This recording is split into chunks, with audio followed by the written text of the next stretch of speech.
We began in the Middle East, where tensions continue to escalate as the Houthis of Yemen launched a fresh wave of attacks against Israel and the United States. On Sunday, the Houthis claimed responsibility for targeting the Ben Gurion Airport near Tel Aviv with a hypersonic ballistic missile.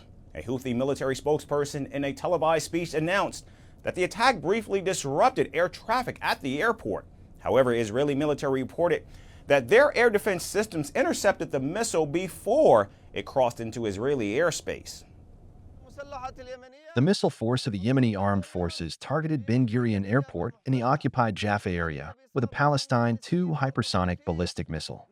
The operation successfully achieved its objective by the grace of God, which led to the suspension of air traffic at the airport for more than half an hour. Meanwhile, the Houthis also declared that they had engaged American forces in the Red Sea, specifically targeting the USS Harry S. Truman aircraft carrier and other U.S. warships with missiles and drones. Now, in response to the Houthis' attack, Washington also intensified its air campaign against Houthi-controlled areas in Yemen.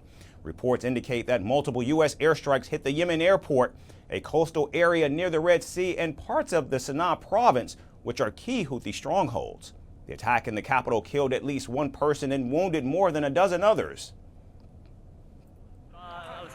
The Israeli and American enemy targeted a civilian site that was uninhabited and still under construction, resulting in 4 injuries from people passing by, evacuated to the hospital. And until now, there are 5 injured that have been treated at Ibn Sina Hospital, and 13 others have been evacuated to Al-Jamhiriya Hospital. Now, the conflict between the United States forces and the Houthis have significantly impacted global shipping. In fact, National Security Advisor Mike Waltz revealed that the U.S. flagships are now avoiding the Red Sea due to security risk. Rather, they're now opting for a much longer and costlier route around Africa's southern tip. 75% of our U.S. flag shipping now has to go around the southern coast of Africa rather than going through the Suez Canal. The last time one of our destroyers went through the straits there, it was attacked 23 times. Meanwhile, political discussions on the crisis have intensified.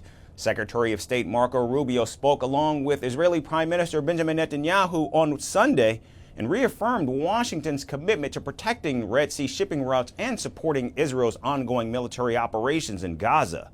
As the situation remains volatile, both sides are locked in an ongoing cycle of attacks and counterattacks. And as tensions rise, one critical question remains: how far, in fact, will this conflict escalate before it reaches a breaking point? Greeting you with aloha and namaste. I love India. Presence, occupation of a territory by another country pertains to India, what we saw in Kashmir. How do you see Trump's America? Yes, the current administration behaves differently from the previous administration.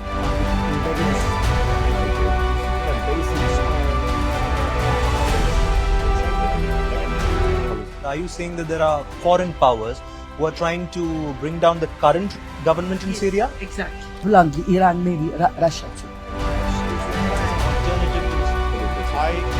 Prime Minister Modi committed to South-South, cooperation. Not over 50%. Is Ukraine prepared to pay the price for that peace? No compromises at the cost of territorial integrity and sovereignty.